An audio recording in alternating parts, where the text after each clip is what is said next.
वैष्णव जन तो तेने कहिए जे पीड़ पराई हम कहीं तो गाँव की खेड़े की रामलीला होगी ऐसे ही, तो इसमें अब ये बुला रहे हैं ज़बरदस्ती तो जाना पड़ेगा, पर हमको कोई ऐसी लीला में रुचि नहीं है। फिर गए, हम का छक्का लाएंगे हम। तो दूसरे दिन पुष्प वाटिका की लीला थी, पौड़ी में पहुँचे। जाकर के जब देखा तो जैसे ही पर्दा खुला वैसे ही मांडवी शरण और ये राम उजागर जी का स्वरूप बनता था।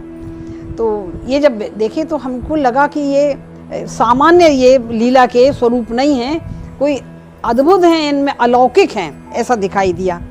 और स्वामी जी के दर्शन जब हुए, संत, हम कहा अरे इन संत का कोई अलौकिक प्रभाव है, जो बिल्कुल देहात की रामलीला, एक मिट्टी के चबूतरे पर साधारण सा पर्दा, साधारण सी कुर्सी, उसमें बैठे हुए।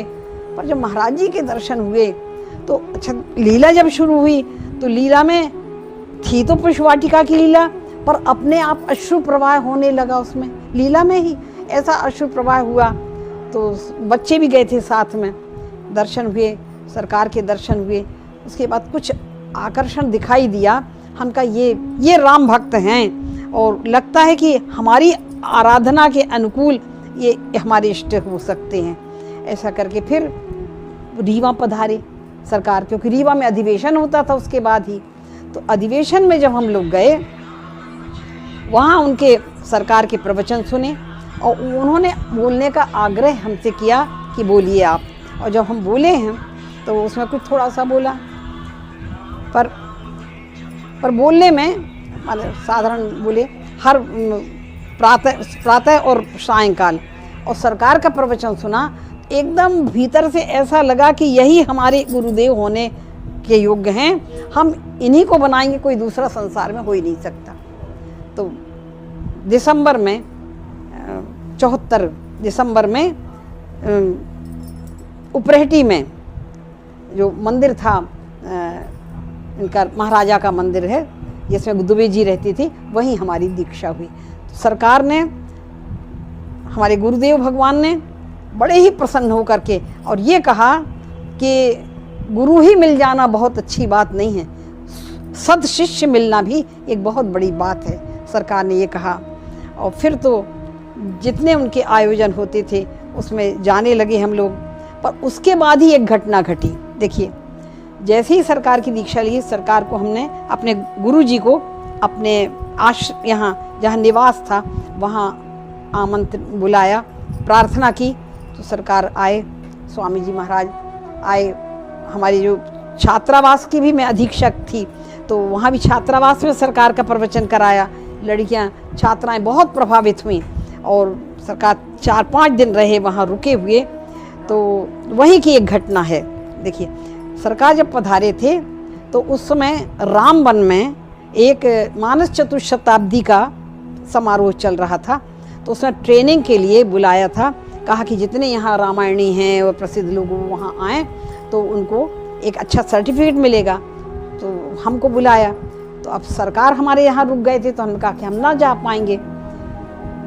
मन में एक वासना जरूर आई कि वो लोग बोले, एक वहाँ के अच्छे भक्त थे, वो पीजीबीटी कॉलेज में, कहने के मैडम इतना बढ़िया सर्टिफिकेट मिल रहा है और आपका जाना बहुत ज़रूरी। उन्होंने कहा आपका जाना ज़रूरी। तो हमने कहा कि हमारे यहाँ तो स्वामी जी रुके हैं, तो हम कैसे जाएँ। अच्छा, हुआ ये था, स्वामी जी को रविवार को चले जाना था, पर उस समय हड़ताल चल रही थी इलाहाबाद में, तो सरकार रुक गए सोमवार को। अब मंगल बुध दिशाशूल था, तो फिर रुक गए। तो हमने कहा अब तो नहीं जा सकेंगे, तो वहाँ कार्यक्रम समाप्त हो जाएगा। हम कहा समाप्त हो जाने दो, हमें सर्टिफिकेट की कोई ज़रूरत नहीं।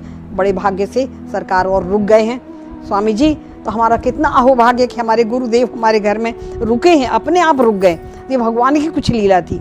अब देखिए, ऐसा हमने सोचा, पर मन में एक वासना उस सर्टिफिकेट की थी।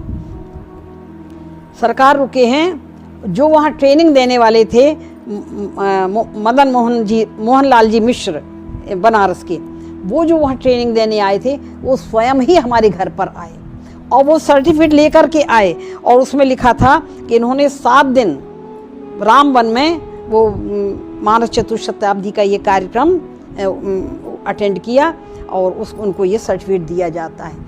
एक भी दिन हम नहीं गए, एक मिनट नहीं गए और सर्टिफिकेट लेकर के खुद आ गए वहाँ। और सरकार तो बोले कि हम मालूम हुआ कि आपके यहाँ सरकार रुके हुए हैं स्वामी जी, हम उनका दर्शन करने के लिए आ गए। और आप यह जो दृश्य देख रहे हैं, ऐसे आज भी हजारों लाचार वृद्ध अस्वस्थ हालात में पड़े हुए तड़पते ईश्वर अल्लाह से मना रहे हैं कि अब मैं जीना नहीं चाहता, सहा नहीं जाता, मुझे ले चलो। आइए, अगर आपके दिल में ऐसों के प्रति दर्द है तो ट्रस्ट के साथ मिलकर अपने अवकाश प्राप्त समय का दान देकर अपनी बौद्धिक योग्यता का, अपने धन का सच्चा सदुपयोग करके इनका दर्द मिटाएं और उस परम पिता परमेश्वर अल्लाह गॉड का प्यार प्राप्त करें। जिंदगी व संपत्ति तो एक दिन हमें छोड़ना ही है, तो क्यों ना हम अपने हाथ से ही उसका इन दुखियों की सेवा में सदुपयोग कर महान पुण्य के भागीदार बने। वैष्णव जन